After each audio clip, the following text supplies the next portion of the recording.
m'appelle Oussama Mokhmer, je suis natif de la ville d'Agadir où j'ai grandi. J'en parle parce que la ville d'Agadir est dépourvue de patrimoine puisqu'il y a eu un séisme en 1960. Donc tout ce qui est patrimonial a disparu. Et je vous dirai pourquoi plus tard j'en parle.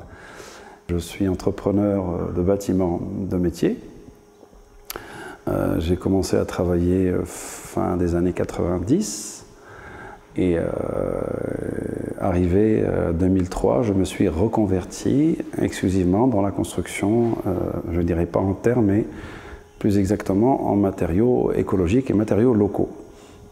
J'ai pris 1 ou 2 ans à réfléchir et à m'adapter, et puis voilà, ensuite j'ai cessé toute activité de construction en matériaux industrialisés pour passer à ce domaine passionnant qui est la construction, l'éco-construction, on va dire, pour être plus exact. Suite à quelques rencontres et à des rencontres avec des compagnons, enfin des gens qui ont le statut de compagnons, c'est-à-dire qui ont de grandes connaissances et une grande expérience dans le domaine, soit de la restauration du patrimoine, soit de la construction écologique. Et suite à une rencontre avec notamment une cliente à Agadir qui m'a demandé de construire l'extension de son ranch. Donc elle avait un ranch, donc il y a des activités équestres, sportives, etc. Elle voulait, qui était déjà construit en terre. Et donc il était question de faire une extension. Donc voilà, elle me demande est-ce que tu peux. En tant qu'entrepreneur, j'ai pas pu décliner donc cette offre. J'ai dit que oui. Donc, mais je n'ai travaillé à ce moment-là qu'avec la connaissance des ouvriers que j'avais engagés pour ça. Et c'était quelque chose de très frustrant parce que j'étais le responsable, c'est-à-dire que j'avais la responsabilité du chantier, de la garantie, etc. Mais en même temps, je n'avais pas cette connaissance. Et donc, après avoir fini ce chantier, j'en ai fait le bilan et je me suis dit que ça ne pouvait pas continuer comme ça, qu'il fallait que je me forme moi-même, techniquement. C'est-à-dire qu'il fallait vraiment que je sache pratiquement faire moi-même avant de pouvoir prendre d'autres chantiers. C'est ce que j'ai fait. Et donc c'est là que j'ai découvert en 2002 le traité de construction en terre qui a été édité par le Cratère. Et donc quand j'ouvre le traité de construction en terre, je vois des courbes, des choses comme ça, alors que pour moi la construction en terre c'était quelque chose qui n'était pas du tout scientifique, pas du tout couvert par des ouvrages scientifiques. Et donc je n'en dormais plus de la nuit, c'était pour moi une révélation. Et donc pendant 2 ou 3 ans, j'ai fait des projets d'éco-construction, mais surtout mon travail initial qui était la construction en matériaux industrialisés, béton, acier, etc. Et donc au fur et à mesure, je passais de la théorie à la pratique, jusqu'à pouvoir maîtriser la totalité du bâtiment, c'est-à-dire des fondations jusqu'aux étanchéités, isolation thermique, finition, etc., les lots secondaires. Et donc c'est tout un métier qui est différent et qui a besoin de ses propres règles, de son propre savoir. Et en 2008 j'ai complètement arrêté de faire des projets en béton pour ne plus faire que des projets écologiques, tout en sachant qu'il a fallu que je change de niveau de vie, socialement parlant, économiquement parlant. Donc j'avais beaucoup moins de moyens, effectivement beaucoup moins de charges aussi, parce que donc c'était une structure beaucoup plus petite. Et donc il fallait changer de vie, et c'est une décision difficile, mais je ne pourrais pas faire autrement. Si je voulais avancer vers mes convictions et défendre ce en quoi je croyais, il fallait faire ça. Et voilà, ça m'a demandé pas mal de courage. Heureusement que ma famille a suivi, qu'il y a eu une adaptation au nouveau niveau de vie. Et donc voilà, ça se passe très bien. La terre, c'est le seul matériau naturel qui est prêt à l'emploi déjà, ce qui est énorme. Parce qu'avec la terre, on n'a pas besoin de rajouter quoi que ce soit d'autre. Avec tous les autres matériaux, il nous faut soit rajouter un liant, soit rajouter des agrégats, c'est-à-dire des charges minérales, etc. Mais c'est le matériau minéral, le seul matériau minéral qui est prêt à l'emploi et qui peut faire entièrement un projet de construction. C'est-à-dire qu'on peut construire un projet, un bâtiment avec que de la terre et rien d'autre. Il n'y a que la terre qui a cette possibilité-là. Donc déjà, c'est le seul matériau prêt à l'emploi, disponible, réutilisable tel quel, à l'infini, réutilisable à l'infini, ce qui est extraordinaire. Il n'y a pas d'autres matériaux quasiment qui peuvent faire ça. Même la terre, même la pierre peut se dégrader avec le temps. Dans une échelle assez longue, une pierre peut se casser, etc. Donc elle ne peut plus forcément assurer son rôle structurel initial, alors que la terre, non. Même si elle se dégrade, je parle en millions d'années, même si elle se dégrade, ça ne fait que produire des argiles, donc avoir plus de cohésion, etc. Donc c'est un matériau qui est extraordinairement porteur d'avenir et de possibilités. C'est un matériau meuble, donc il peut prendre les formes que l'on veut. La terre ne nous impose aucune forme. La terre, c'est le matériau libre. Tous les autres matériaux, je parle par exemple bois, pierre, etc., qui sont structurels, nous imposent une forme, nous imposent physiquement leur volume. Alors que la terre, étant donné que c'est un matériau meuble, c'est à nous, c'est le constructeur qui choisit les formes. Chose qui n'existe dans aucun autre matériau. C'est comme le béton. Le béton, le béton de ciment, j'entends bien, c'est propagé parce que c'est quelque chose qui est meuble, qu'on peut mouler, on peut faire dans des moules et en démoulant, on a ce qu'on a. Donc la terre a cette possibilité. En plus, on peut construire avec n'importe quelle terre. Peut-être pas avec n'importe quelle technique, mais avec n'importe quelle terre. C'est pour ça qu'il y a des techniques différentes, c'est parce que ça vient de la diversité des terres disponibles. Et donc on peut aller... Donc rien que ça déjà, c'est extraordinaire. En plus de ça, c'est le matériau qui nous donne le plus de liberté. On est vraiment autonome. On peut très bien construire hors sphère, on va dire, capitaliste, transfert d'argent, etc., etc. On peut faire son propre logement sans avoir de moyens du tout, uniquement avec du travail, c'est-à-dire avec des kilocalories humaines, on va dire. Ce qui est bien, parce que il y a beaucoup de gens qui sont exclus de l'acte de bâtir parce qu'ils n'ont pas les moyens, mais ils ont quand même le droit d'être logés. Et la terre permet, c'est pour ça qu'on peut le qualifier de matériau du pauvre, à tort d'ailleurs, mais c'est un matériau. Pourquoi on le qualifie de matériau du pauvre? Parce qu'il n'a besoin que de travail. Et le pauvre, lui, n'a pas toujours les moyens financiers, mais il a sa santé, il peut travailler, il peut faire de l'autoconstruction. C'est pour ça qu'il est porteur d'espoir un peu pour cette tranche sociale de gens. Ce qui ne veut pas dire qu'il n'est pas le matériau du riche, parce que c'est le matériau champion du confort hydrothermique, on va dire. Si vous voulez du confort, il n'y a pas un matériau plus confortable.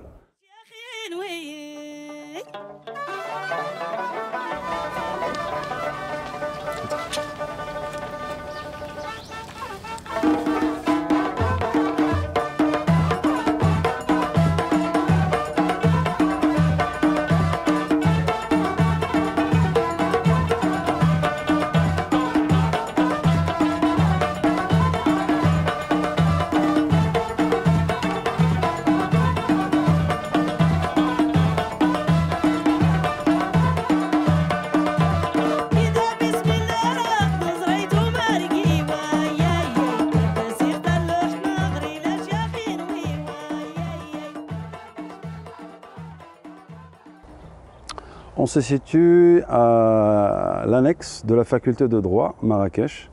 Donc nous sommes à 300 mètres du grand hôpital CHU Mohamed VI. Nous sommes dans ce site parce que c'est le seul site que l'université nous a permis d'utiliser pour on va dire, cette expérience. Alors le cadre général, c'est la COP22. Et donc l'université Qadi Iyad, c'est la grande université de Marrakech, a fait un appel à projet pour pour un projet qui aurait rapport avec évidemment les thématiques de la COP22, à savoir le réchauffement climatique, les problèmes environnementaux, etc., etc. Et donc, quand j'ai eu cette information, j'ai eu l'idée de proposer une classe, un bâtiment très simple, mais qui réponde à un certain nombre qui règle un certain nombre de problématiques.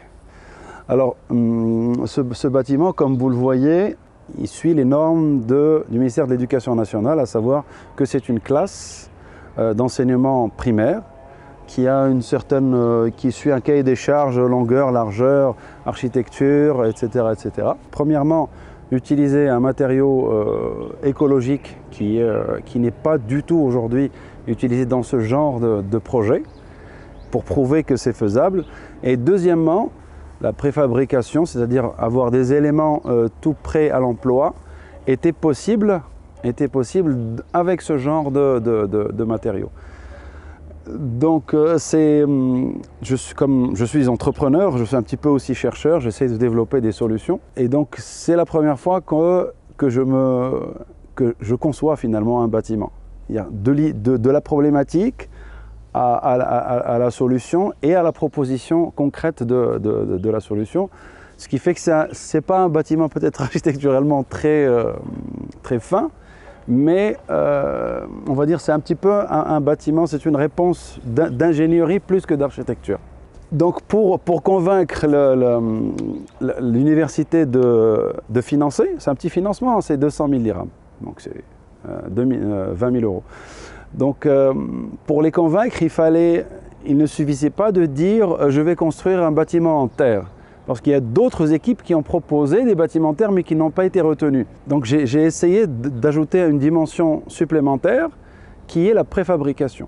Donc tout le monde a dit non, c'est pas possible, on ne peut pas préfabriquer avec des matériaux lourds, etc., etc. Et ça a été le challenge. Donc ce que vous voyez ici, c'est un bâtiment hybride entre les matériaux locaux et des solutions industrialisées, on va dire, qui permettent justement d'avoir cette préfabrication, parce qu'autrement, on aurait eu un petit peu de mal.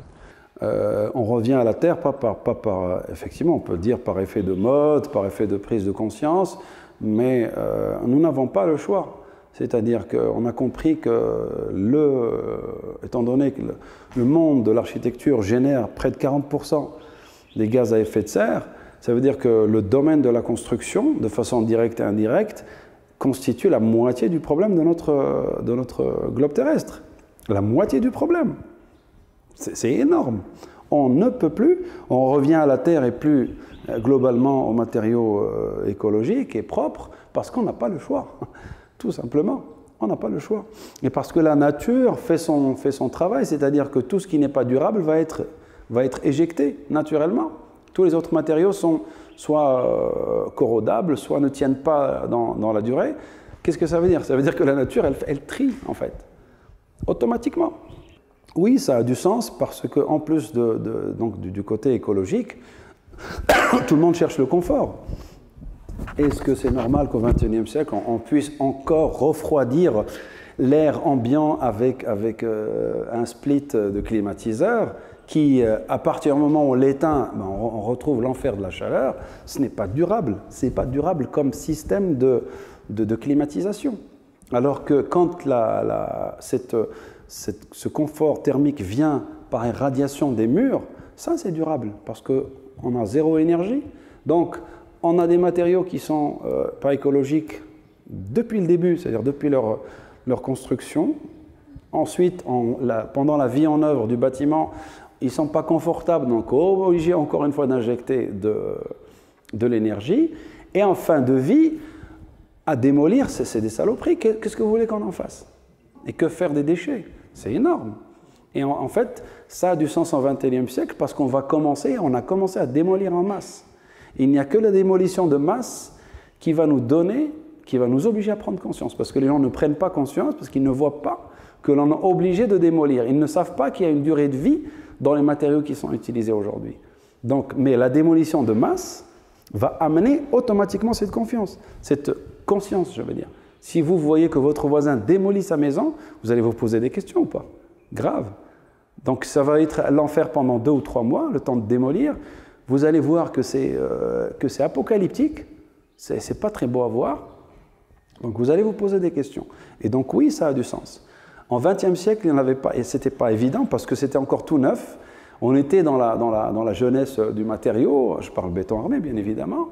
Donc les gens ils disaient, ouais, ça tient, c'est solide, etc. Donc, on ne pouvait pas. Mais au XXIe siècle, oui, de plus en plus, on va démolir et on va savoir pourquoi on démolit. Et donc les gens vont prendre automatiquement conscience et vont essayer de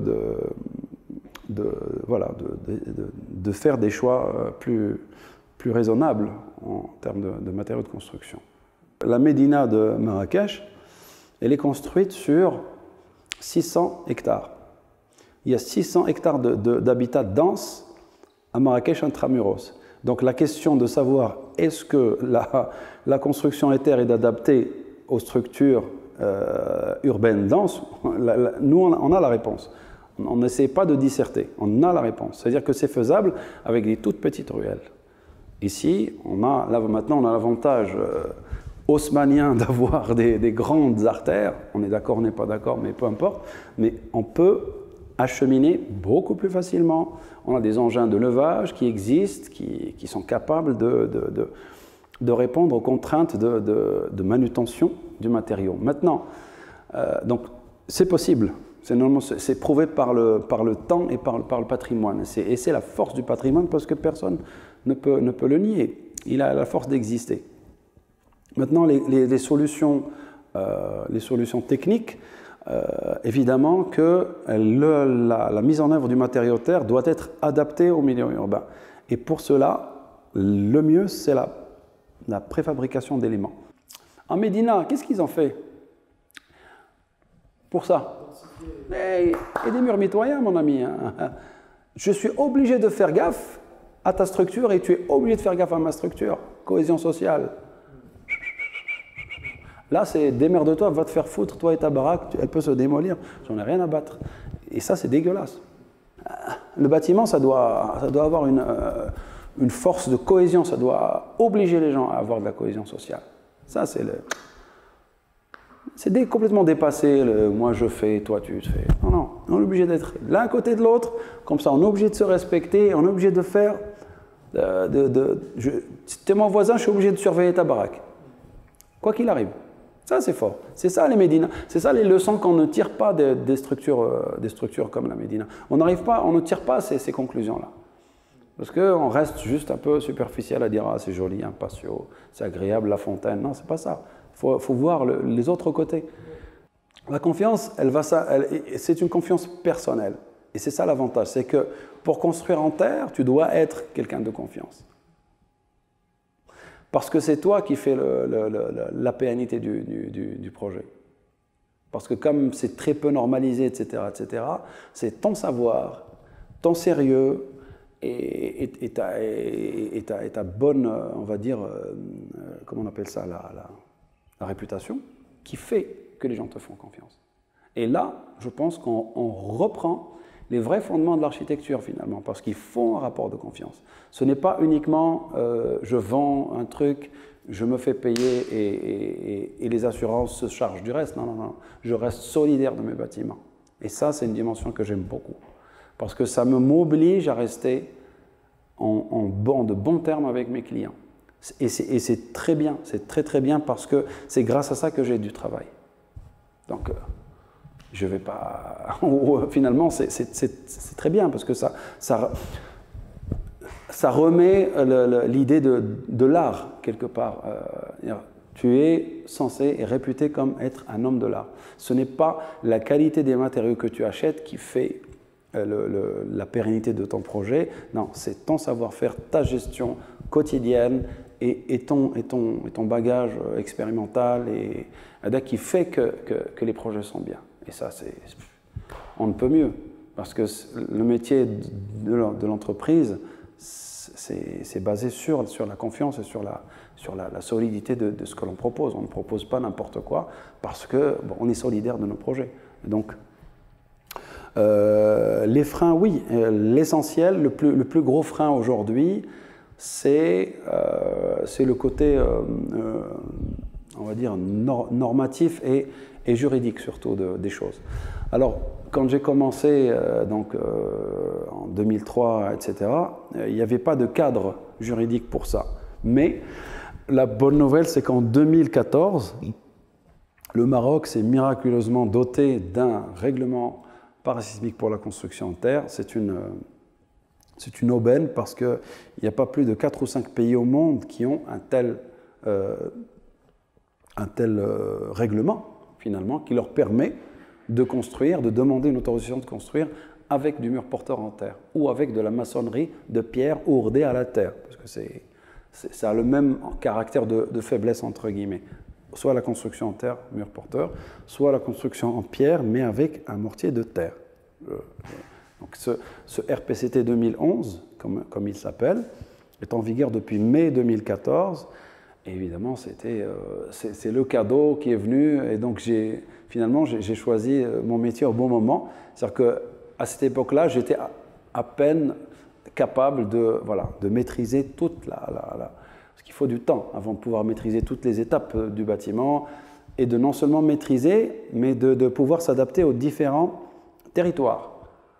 Et c'est parce qu'au début, quand j'ai commencé à travailler, je n'ai pas pu refuser de travailler. C'est-à-dire que tu m'appelles, tu me dis j'ai un projet à Fès, ben, j'y vais. Pourquoi? Parce que sinon, ben, comment vivre finalement?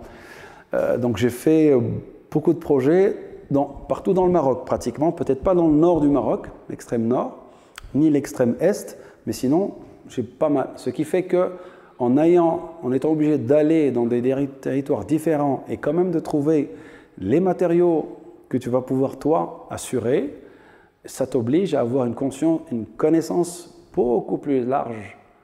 C'est-à-dire qu'en regardant un paysage, je peux détecter les matériaux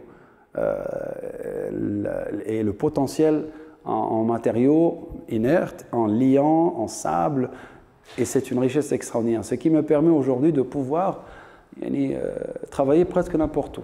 Et voilà, c'est un avantage qui vient de cette période de grande difficulté. Donc, juridiquement, ça a été relativement réglé avec mais ce règlement ne permet pas de faire des bâtiments plus de R+1. Il y a beaucoup de contraintes, et ce sont des contraintes architecturales.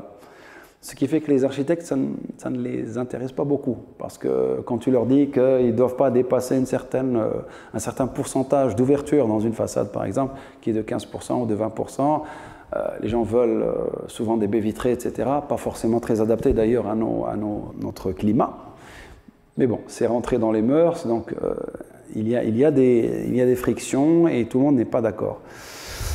Ce qui fait que, voilà, il y a ce problème-là. Il y a aussi des problèmes d'ordre de comptabilité, de gestion financière des projets, parce qu'on n'achète pratiquement pas grand-chose en termes de matières premières. La plupart des matériaux sont disponibles. Donc, on a essentiellement de la main-d'œuvre, ce qui fait que dans le schéma classique de TVA, impôts, etc., tu achètes beaucoup de choses en liquide, et comment répercuter ça avec des factures? Donc, il y a un problème, ce qui fait que j'ai été obligé de passer vers une forme de coopérative plutôt qu'une SARL classique, qui est une forme d'ailleurs c'est une forme qui est porteuse d'avenir et de durabilité. Les coopératives ont beaucoup de sens aujourd'hui. Plutôt que je suis le patron de ceci, cela, non.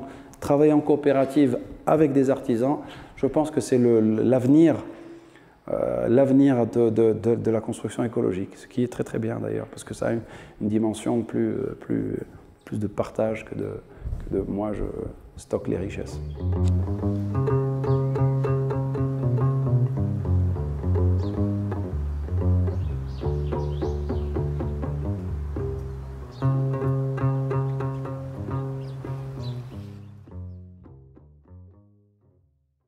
Et ça c'est vraiment quelque chose sur lequel j'aimerais vous donner mon avis sur cette histoire de montrer le matériau. Ça c'est du fascisme. Hein.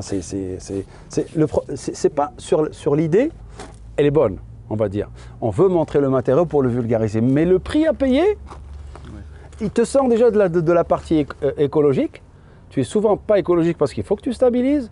Ça devient extrêmement cher parce que personne, à part 2-3 entreprises en Europe, ne peut faire des trucs. Il faut les enduire, les bâtiments, pour protéger. Il ne faut pas... Ça, c'est un pisé qui n'est pas du tout stabilisé, tranquille. C'est la terre lambda. Ah ouais, c'est ça. Okay. C'est la terre lambda. C'est l'enduit qui est stabilisé. Ah, bien sûr, tout simplement. Donc la stabilisation, elle est sur 2 cm, elle n'est pas sur 50 cm d'épaisseur. C'est pas pareil. Ah oui, c'est pas pareil. Et en plus, je peux me permettre d'avoir des défauts. C'est pas pareil. Économiquement, ça coûte 3 fois, pas grand-chose. Alors que l'autre, il faut des... La rigolade. Le musée des confluences, qu'est-ce qu'ils vont faire avec tous les moules qu'ils ont aujourd'hui? Bah oui, ils vont refaire des centaines de confluents, ils vont jeter les moules. Ils vont jeter les moules. C'est pas bon, ça ne marche pas. Alors que là, ces mêmes coffrages, je les utilise pour faire du pisé sur site. Les mêmes. Donc je n'ai rien à inventer. Rien. Mis à part 2 baguettes de bois en dessous du bloc pour pouvoir les retirer et mettre les sangles pour le porter. Rien. Rien. Pas inventer l'eau chaude. Tu vois, quand on a des moyens, on fait des conneries en fait. Plus on a de moyens, plus on fait de conneries. Et moins on a de moyens, plus on fait des trucs intelligents. Je n'ai vraiment pas de moyens, donc je suis obligé de... Voilà. Il faut que je trouve... Et je n'ai pas de client qui va me dire « Oui, vas-y, éclate-toi, ça m'a fait... » Non, rien. C'est... Tac. Alors, il faut comparer ce qui est comparable. On ne compare pas un mur en pisé à un mur en parpaing parce qu'ils n'ont pas la même fonction. Le mur en pisé, c'est la structure du bâtiment. Le mur en parpaing ou en brique, ce n'est qu'un remplissage. Vous mettez le mur en parpaing une fois que vous avez fini la structure. Donc, logiquement, il faut comparer ce qui est comparable, c'est-à-dire que du départ du bâtiment jusqu'à la finition, et je vais vous étonner en vous disant que ça va plus vite. Ça prend moins de temps. Ça prend moins de temps de construire en terre ou en pierre que de construire en béton. Pourquoi? Parce que dans les constructions, quand on coule du béton, on a un temps d'arrêt obligatoire. Il faut une cure de 14 à 21 jours minimum pour chaque ouvrage en béton coulé. Alors que là, nous n'avons aucune limite, puisque c'est des structures pratiquement semi-sèches, notamment pour le pisé. Pour les adobes ou les BTC, c'est des structures sèches. On n'a pas de temps de séchage, on n'a pas de cure, on n'a pas de problème de réaction chimique qui doit arriver à aboutir à un pic de maturité pour pouvoir être chargé, etc.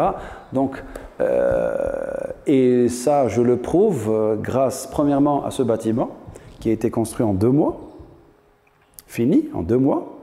C'est-à-dire que pour rejoindre l'idée la question de l'adaptation au milieu urbain, oui, la préfabrication, c'est la solution.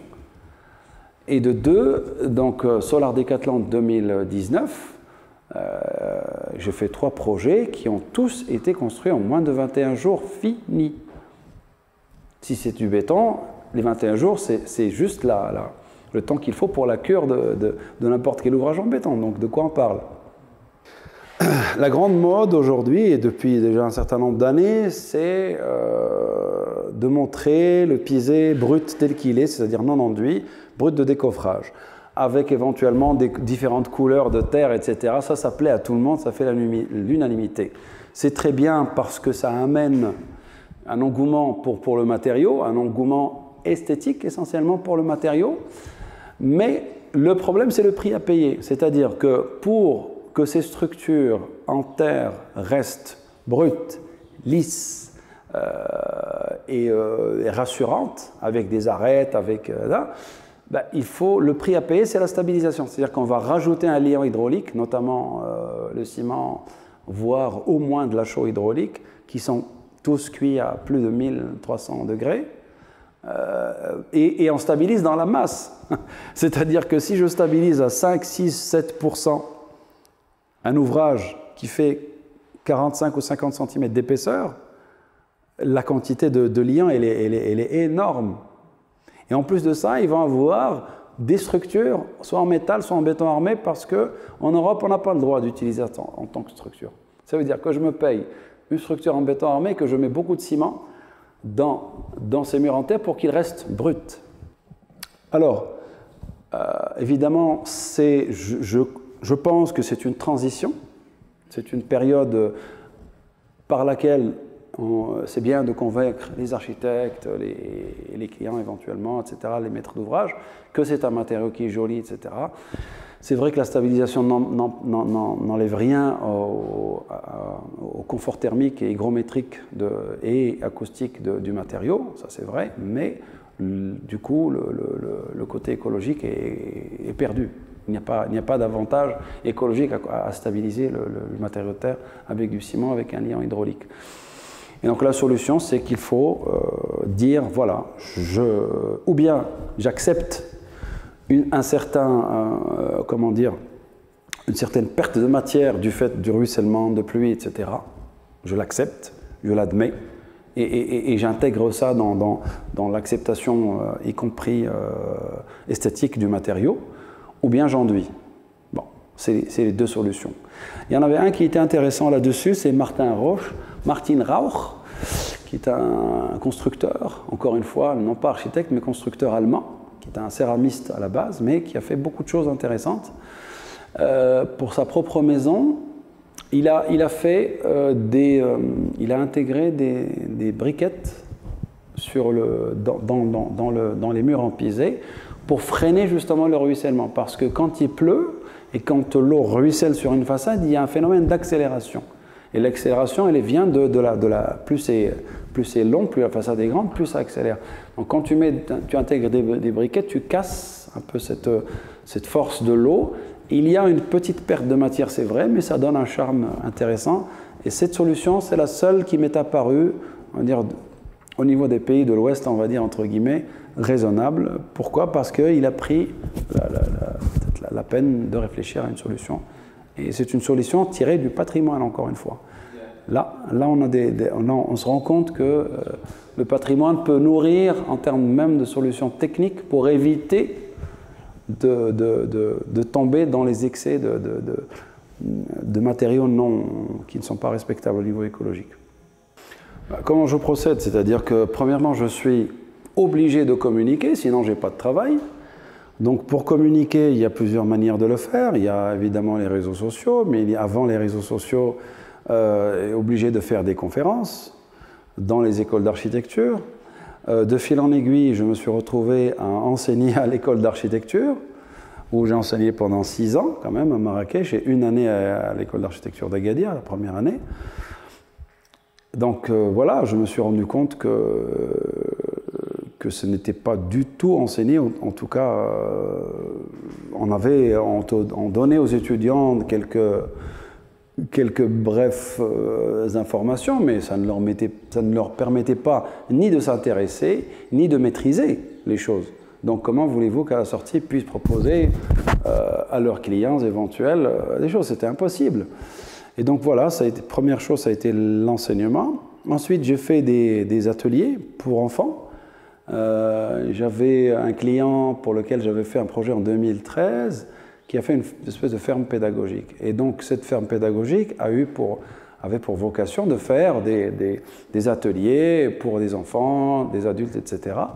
Et donc pendant 4 ans, j'ai fait des ateliers pour enfants, mais depuis 4 ans jusqu'à 12-13 ans quand même. Donc un atelier terre. Et donc pour les tout petits, c'était malayer la terre, savoir que c'était un matériau non nocif, contrairement à ce qu'on croit, ne te salis pas avec la terre. Non, la terre est un matériau qui guérit les blessures, puisque les animaux le savent mieux que les êtres humains, puisque vous savez, quand un âne, par exemple, se blesse dans le dos, qu'est-ce qu'il fait? Il se roule par terre. Pourquoi il se roule par terre? Parce qu'il va mettre les argiles dans la blessure, et ça bloque. Et ça bloque toutes sortes de prolifération de bactéries, etc. Donc voilà. Donc matériaux non nocifs pour les enfants, c'était très intéressant. Il y a des retours vraiment très intéressants puisque les enfants n'ont pas de conscience par rapport à la construction, etc. Donc ils sont pas récalcitrants. Et donc ils prennent beaucoup plus ces informations de façon évidente. Ensuite, j'ai fait pas mal comment dire, pas de lobbying, mais j'ai essayé d'entrer en contact avec le ministère de l'Équipement essentiellement, puisque ce sont les super ingénieurs de l'État. Donc c'est eux qui suivent les projets et c'est eux qui étaient instigateurs du règlement parasismique de la construction en terre. Donc ils étaient déjà sensibilisés à la chose. Et voilà, donc l'enseignement, j'ai essayé de créer une association qui s'appelait Labina à Marrakech, qui a fait pas mal de projets d'assistance, notamment dans le monde rural, pour les gens qui étaient porteurs de projets de construction. L'objectif de l'association, c'était de les assister gratuitement, bien évidemment, et de leur donner toute forme d'assistance, leur fournir des plans, essayer de faire en sorte qu'ils construisent avec les matériaux du site pour éviter donc, la monoculture, encore une fois, des matériaux industrialisés, pour ne citer que eux. Et donc voilà, il y a eu plusieurs plans. L'avenir, je pense qu'il faut un centre de formation. Ça, c'est très important. On ne peut pas se contenter des écoles d'architecture ou d'ingénierie pour faire cette formation-là. Ce n'est pas quelque chose qu'ils vont faire instinctivement tout de suite, mais il faut un centre de formation d'une part, et il faudrait une fédération.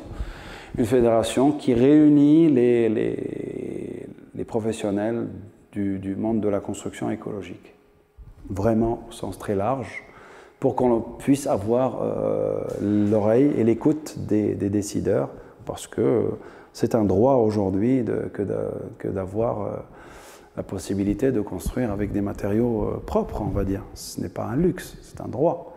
C'est un droit élémentaire, ça fait partie des besoins élémentaires de l'homme.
Donc ce que l'on est en train de faire ici, c'est du pisé. Le pisé, c'est une manière de mettre en œuvre le matériau terre avec un matériau pratiquement sec, très peu d'eau, donc, et l'objectif, c'est de le comprimer entre deux banches.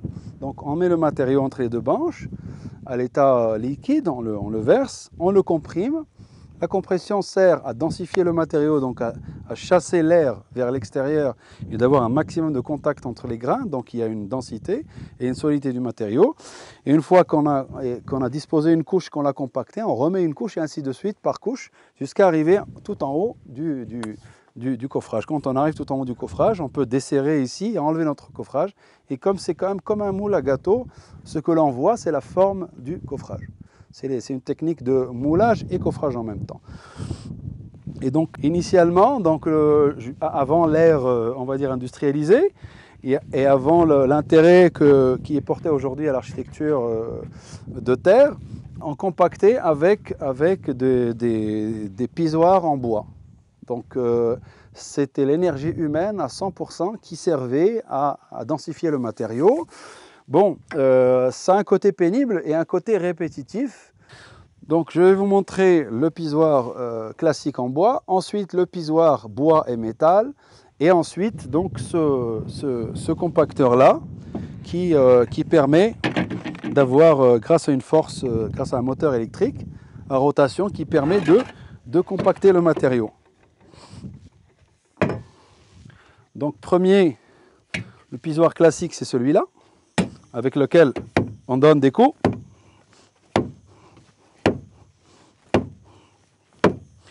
Ensuite, on a le puisoir hybride, avec pour notamment les angles, etc., mais qui donne une qualité tout aussi bien que celui de...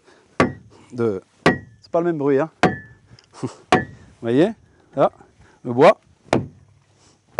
Et paradoxalement, on a une meilleure qualité avec le bois.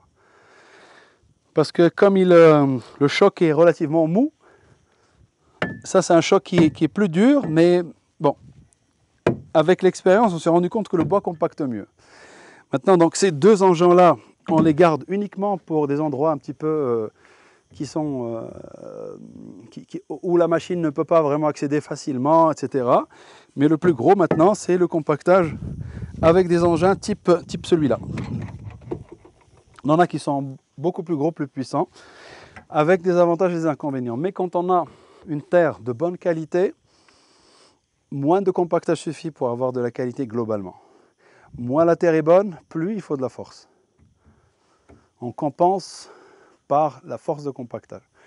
Et donc ici, ce que l'on a fait, c'est qu'on a amené une terre de l'extérieur et le matériau local. Vous voyez bien que la terre ici, elle est plutôt foncée. Je parle de l'agriculture. Or, vous voyez que vous avez des murs qui sont plutôt clairs. Ça vient du fait qu'on a mélangé la terre locale à une terre qui est exogène au terrain parce que l'on voulait absolument faire du pisé. Cette terre-là, il y a notamment une autre maison qui va être faite uniquement en adobe. Celle-ci va utiliser uniquement la terre du site puisqu'elle est beaucoup plus adaptée aux adobes. Donc voilà, le compactage c'est ça. Et le compactage mécanique grâce à l'électricité notamment. Le patrimoine est à double tranchant. Pourquoi? Parce que dans les pays où on entend la phrase « la terre est un matériau du pauvre », ce sont des pays qui ont un patrimoine en terre.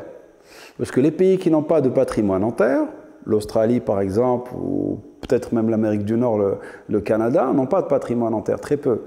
Donc ces gens-là ne te disent pas c'est le matériau du pauvre, ils te disent c'est le matériau du riche. Donc là, le patrimoine tire vers le bas. Pourquoi?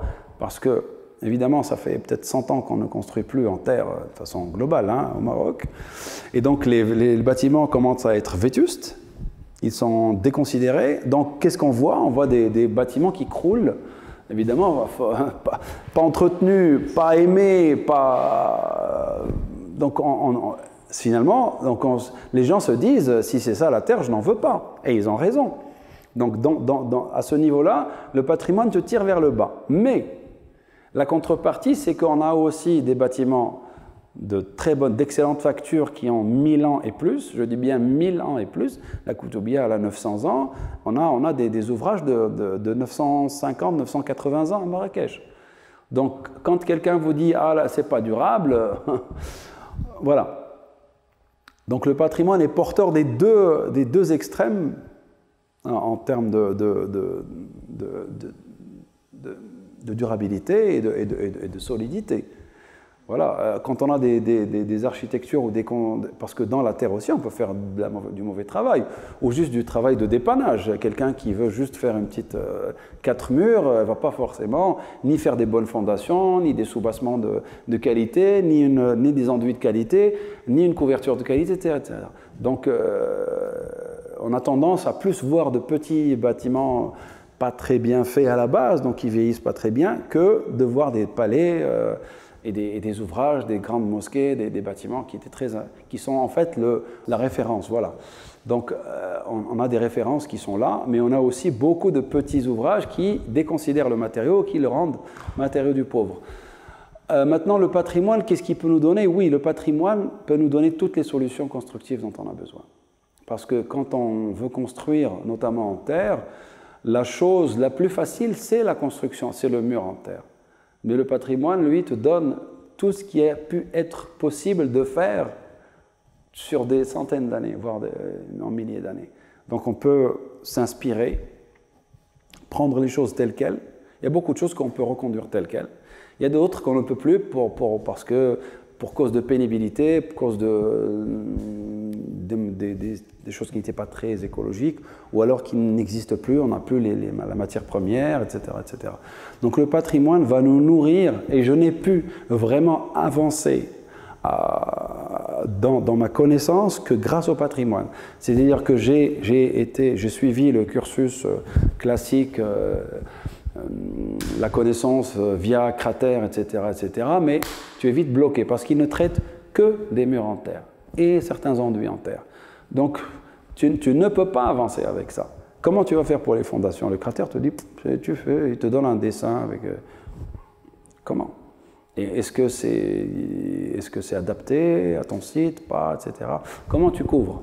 Le cratère va te dire coupole en terre, voûte en terre, parce qu'il ne traite que de la terre en tant que structure. Mais la voûte et la coupole aujourd'hui, c'est très difficile à placer dans l'architecture moderne. Donc tu te retrouves à dire au secours, qu'est-ce que je fais? Et là, tu te tournes vers quoi? Vers le patrimoine, tu n'as pas le choix. Et c'est pour ça que, personnellement, je suis arrivé à diversifier ma connaissance, parce qu'au Maroc, on a tout type de géologie et tous les types de climat, pratiquement. Donc, on a tous les types d'architecture possibles avec les matériaux locaux. C'est évident. Géologie plus climat, diversité. Donc, tu as tout ce qu'on peut faire avec les matériaux locaux.